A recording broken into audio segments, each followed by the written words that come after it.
that when the Spaniards arrived in the Americas in the 16th century, the Aztecs were at their peak. And like Rome, they were both glorious, gory, and decadent. This was a people heavily influenced by the Mayans, the Olmecs, the Zapotecs, and the Toltecs. You'll recognize much of the Mayan culture in the Aztecs, a heavy dependence on astronomy, the mythological. And for the Aztecs, time was cyclical, not linear. When an Aztec couple got married, they were very young, about 13 or 14, and they would tie a cloth around their waist and then tie them together. This is where the term tie the knot comes from. Now, women could not join the military, but for the most part, they were equal to men. Aztec women would weave and sell cloth like merchants. Now, Aztec women were experts at weaving cloth, and as you can see from these pictures, they still are. Noble Aztecs wore cotton cloth and sandals. But the commoners had to wear cactus fiber clothes and be barefoot. There was limited slavery. The nobles would advise the kings. Commoners had to pay a tax. Now, merchants could get rich on the trade routes by selling pottery and big feathers, but the only way to advance in your status was through the military. If you did 20 brave deeds, you joined the elite, and you got to wear eagle feathers and jaguar pelts. Now, when a king conquered a city-state, more often than not, they would demand a tribute. They would leave a leader in charge and a military body there to safeguard things. They would uproot a whole town and move them to that city-state so that they could assure loyalty. There were many marriage alliances. The Aztecs conquered and extended their power for two reasons: to acquire wealth through tribute and to supply human sacrifices to the gods. The Aztecs practiced human sacrifice at a level never seen. Aztecs believed in the afterlife, and you would come back, but you didn't go to any heaven. If you died in battle or in childbirth, you went to a heaven called Tonatiuh Hichan. If you died drowning, you would go to a heaven called Tlalocan. If you died as a baby, you would go to Omeyocan. The Aztecs derived from the Mexica. The Mexica came from the north, from a place called Aztlan. Now, some say that Aztlan may have been a mythical place. If it existed, it came from further up north, as far as today's southern United States. This is a social structure. The emperor is on top, the nobles come next, and the nobles were called the Pipiltin. The working class was known as the Mezhualtin. Now, even if you lived in the city, every family had to have a garden plot to grow food: maize, fruit, herbs, and medicines. Canals and aqueducts were built. Lakes had fish, shrimp, amphibians, insects, and insect eggs. Now, the Aztecs had very few domestic animals, only turkeys and dogs. The Chinampas. In the Valley of Mexico, in swamp areas and lakes, little islands were created. They were made of the mud below, and they were fed nutrients. They created these little farm islands called chinampas.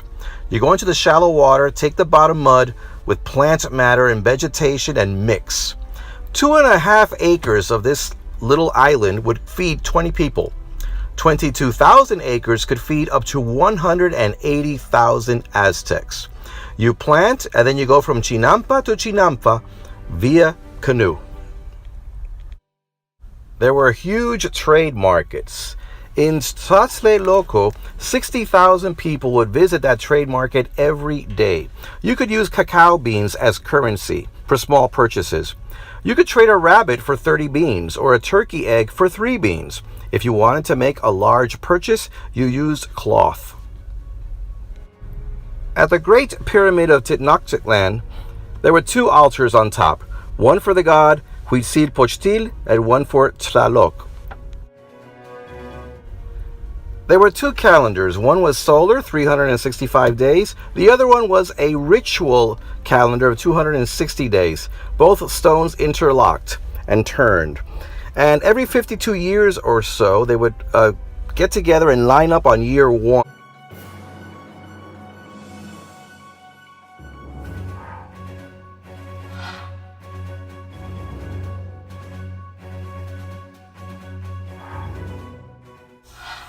The original Mexica came fleeing from nomads, fierce nomads such as the Chichimecas.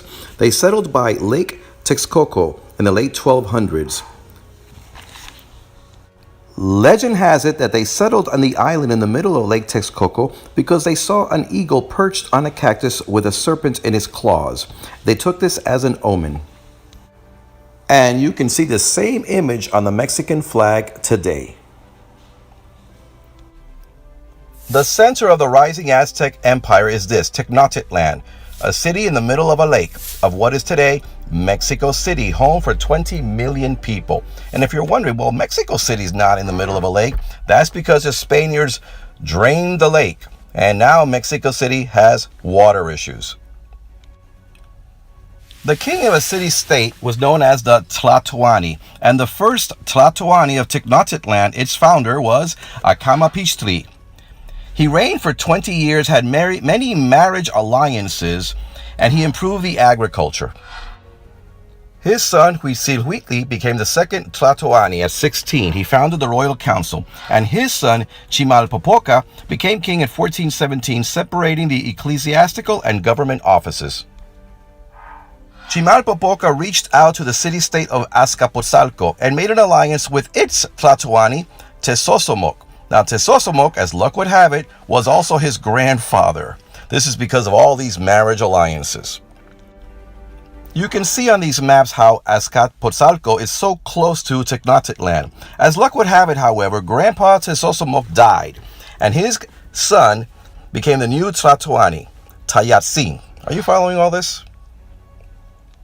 Let's just say that Tlatoani Chimalpopoca and Tlatoani Tayatzin got along very well. They built many canals and aqueducts. However, what happened? One day, Tayatzin's half-brother, Maxtla, seizes the throne and exiles Tayatzin. So, Chimalpopoca leads his army to fight Maxtla and place his friend and uncle, Tayatzin, back on the throne. However, Tayatzin dies. And then later, Chimalpopoca is captured. He's put into a cage, and he would later hang himself. And this is how Maxtla became the governor Tlatoani of Azcapotzalco. The next Tlatoani of Tenochtitlan, Itzcoatl, decides to get rid of Maxtla once and for all. So he reaches out to the city-state of Texcoco and its leader, Nezahualcoyotl. Together they went out and they defeated Maxtla once and for all. Then these two leaders reached out to the city-state of Tlacopan, and between the three city-states they formed a triple alliance. This was the birth of the Aztec power, the dominant force that would become the empire. This triple alliance would go on many military campaigns and take over city-state over city-state. And worst of all, they burnt all those city-states' codices, their books, so they could rewrite their history and write their own myths. A little trivia about Nezahualcoyotl, the Tlatoani of Texcoco. He was also a poet. He opposed human sacrifice, and he had 110 children. The next Tlatoani was Moctezuma I. Now, he built many pipelines to bring fresh water into these communities, but there were floods and frosts, followed by droughts and famine. Yet, despite all this bloody, tyrannical behavior, within the realm there was peace and social and economic reform. You can see why neighboring city-states began to hate the Aztecs. Moctezuma died in his 70s. His grandson, Axayalcatl, became Tlatoani and had the first major defeat. He died at 32, possibly poisoned by his brother Tizoc, who took over. And Tizoc, in turn, died, or possibly was poisoned by a third brother, Ahuitzotl. These three brothers oversaw the doubling of the size of the Aztec Empire.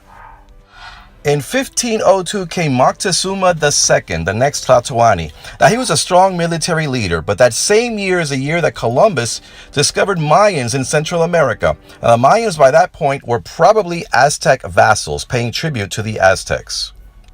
15 years later, Moctezuma hears a strange report about a white man named Hernan Cortez who came calling. Cortez the explorer had left Santiago of Cuba, went over to the Yucatan, eventually making his way to Veracruz. Cortez was looking for fortune and glory, but when he saw the level of human sacrifice, he thought it was his Christian duty to do something about it.